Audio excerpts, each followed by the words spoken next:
दोस्तों, जयचंद 12वीं सदी के भारत के कन्नौज के गढ़वाल वंश का एक प्रमुख राजा था।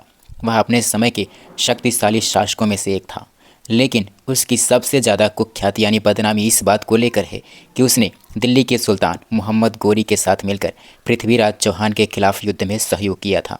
ऐसा माना जाता है कि जयचंद और पृथ्वीराज के बीच व्यक्तिगत और राजनीतिक वैमनस्य था और जयचंद अकेले पृथ्वीराज चौहान को हराने में सक्षम नहीं था, जिसके कारण उसने मोहम्मद गोरी का साथ दिया।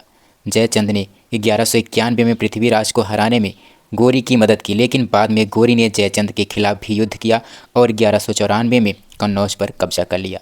इस हार के बाद जयचंद की मृत्यु हो गई। जयचंद को भारतीय इतिहास में अक्सर गद्दार के रूप में देखा जाता है, क्योंकि उसकी पृथ्वीराज के साथ दुश्मनी ने भारत में मुस्लिम शासन की स्थापना में अप्रत्यक्ष रूप से योगदान दिया। हालांकि कुछ इतिहासकारों का मानना है कि उसकी छवि को जानबूझकर खराब किया गया। ऐसा हो सकता है। अब आइए जानते हैं कि जयचंद और पृथ्वीराज चौहान की क्यों नहीं बनती थी। जयचंद और पृथ्वीराज चौहान के बीच दुश्मनी के कई कारण थे, जो व्यक्तिगत, राजनीतिक और क्षेत्रीय प्रतिद्वंदिता से जुड़े थे। जैसे संयोगिता कांड।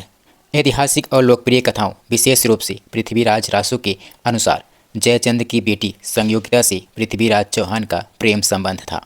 जयचंद संयोगिता का विवाह पृथ्वीराज से नहीं करना चाहता था, क्योंकि वह पृथ्वीराज को अपने प्रतिद्वंदी के रूप में देखता था।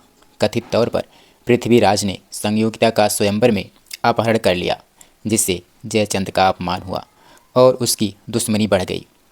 हालांकि कुछ इतिहासकार पृथ्वीराज रासो को पूरी तरह से ऐतिहासिक मानने से इनकार करते हैं और इसे काव्यात्मक अतिशयोक्ति मानते हैं और कहते हैं कि इसमें बहुत सी ऐसी बातें हैं जिनको बढ़ा चढ़ाकर बताया गया है। संयोगिता कांड के अलावा जयचंद और पृथ्वीराज चौहान में राजनीतिक प्रतिद्वंदिता भी थी। जयचंद गढ़वाल वंश का था और पृथ्वीराज चौहान वंश का। दोनों ही उत्तर भारत के शक्तिशाली राजा थे और दोनों अपने प्रभाव क्षेत्र को बढ़ाना चाहते थे।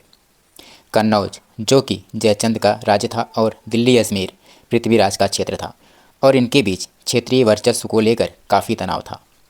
जयचंद कन्नौज के शासक के रूप में उत्तर भारत में अपनी सर्वोच्चता बनाए रखना चाहता था, लेकिन पृथ्वीराज की बढ़ती शक्ति उसके लिए खतरा बन रही थी। इसके अलावा वंशीय और सामाजिक टकराव भी इनकी गहरी दुश्मनी का कारण था। गढ़वाल और चौहान वंशों के बीच पहले से ही प्रतिस्पर्धा थी। जयचंद अपने वंश को अधिक प्रतिष्ठित मानता था और पृथ्वीराज की महत्वाकांक्षाओं को अपने लिए चुनौती के रूप में देखता था। इसके अलावा कुछ स्रोतों के अनुसार जयचंद को पृथ्वीराज की आक्रामक नीतियों और उनके द्वारा अन्य राजाओं के साथ किए गए व्यवहार से असंतोष था। जयचंद की पृथ्वीराज के प्रति नाराज़गी इतनी गहरी थी कि उसने मोहम्मद गोरी और पृथ्वीराज के बीच हो रहे युद्ध में मोहम्मद गोरी का अप्रत्यक्ष रूप से साथ दिया, यानी सहयोग किया।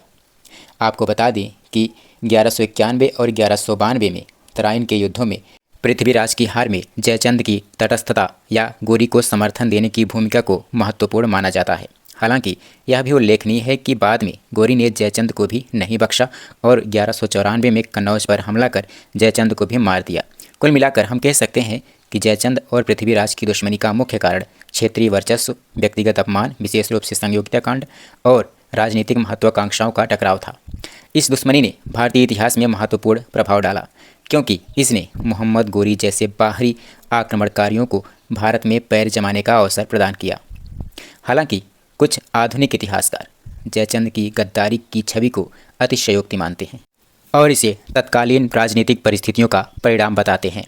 एक सवाल और भी उठता है कि यदि जयचंद मोहम्मद गोरी का समर्थक था, तो पृथ्वीराज के बाद एक ही वर्ष में ऐसा क्या हो गया कि मोहम्मद गोरी ने जयचंद को ही अपना शिकार बना लिया। दोस्तों, दरअसल जयचंद और मोहम्मद गोरी के बीच जो संबंध था वह सहयोग से अधिक अवसरवादी और रणनीतिक था। जयचंद ने मोहम्मद गोरी का प्रत्यक्ष या अप्रत्यक्ष रूप से समर्थन इसलिए किया था क्योंकि वह स्वयं पृथ्वीराज को हराने में सक्षम नहीं था। जयचंद ने मुख्य रूप से पृथ्वीराज चौहान को कमज़ोर करने के लिए मोहम्मद गोरी का साथ दिया था, लेकिन यह गठजोड़ अस्थायी या विश्वास पर आधारित नहीं था।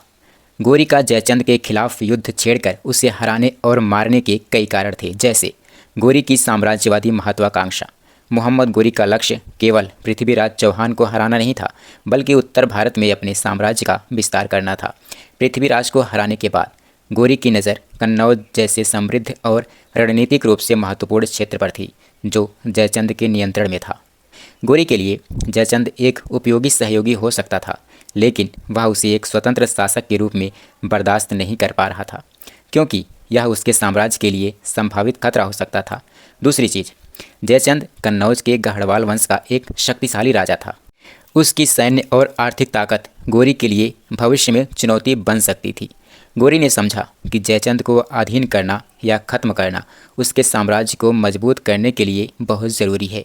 इसीलिए 1194 में चंदावर के युद्ध में गोरी ने जयचंद को हरा दिया, जिसके बाद जयचंद की मृत्यु हो गई। सच पूछिए तो जयचंद और गोरी के बीच कोई औपचारिक गठबंधन नहीं था, बल्कि यह एक आपसी हितों पर आधारित समझौता था। जयचंद ने गोरी का समर्थन शायद इसलिए किया था ताकि पृथ्वीराज की शक्ति कम हो, लेकिन गोरी ने जयचंद को एक विश्वसनीय सहयोगी के बजाय एक अस्थायी साधन के रूप में देखा। पृथ्वीराज की हार के बाद गोरी के लिए जयचंद की उपयोगिता खत्म हो गई थी और उसने कन्नौज पर कब्जा करने के बारे में सोच लिया था। इसके अलावा मध्यकालीन युद्धों की रणनीति भी उस समय यही थी। मध्यकाल में आक्रमणकारी जो होते थे अक्सर अपने काम चलाऊ सहयोगियों को भी खत्म कर दिया करते थे, ताकि भविष्य में कोई विद्रोह या फिर प्रतिरोध ना हो। गोरी ने जयचंद को हराकर कन्नौज को अपने अधीन कर लिया, जिससे उसका उत्तर भारत में नियंत्रण मजबूत हुआ। तो निष्कर्ष के रूप में हम कह सकते हैं कि मोहम्मद गोरी ने जयचंद को इसलिए मारा क्योंकि वह एक अवसरवादी शासक था, जिसका लक्ष्य भारत में अधिक से अधिक क्षेत्रों पर कब्जा करना था। जयचंद का समर्थन केवल पृथ्वीराज को हराने तक सीमित था, लेकिन गोरी की नज़र में जयचंद एक संभावित प्रतिद्वंदी था। 1194 में चंदावर के युद्ध में जयचंद की हार और मृत्यु ने गोरी के साम्राज्यवादी लक्ष्यों को और मजबूत किया। इस घटना से यह भी स्पष्ट होता है कि मध्यकालीन राजनीति में विश्वास और गठजोड़ अक्सर कुछ ही समय के लिए और स्वार्थ पर आधारित होते थे।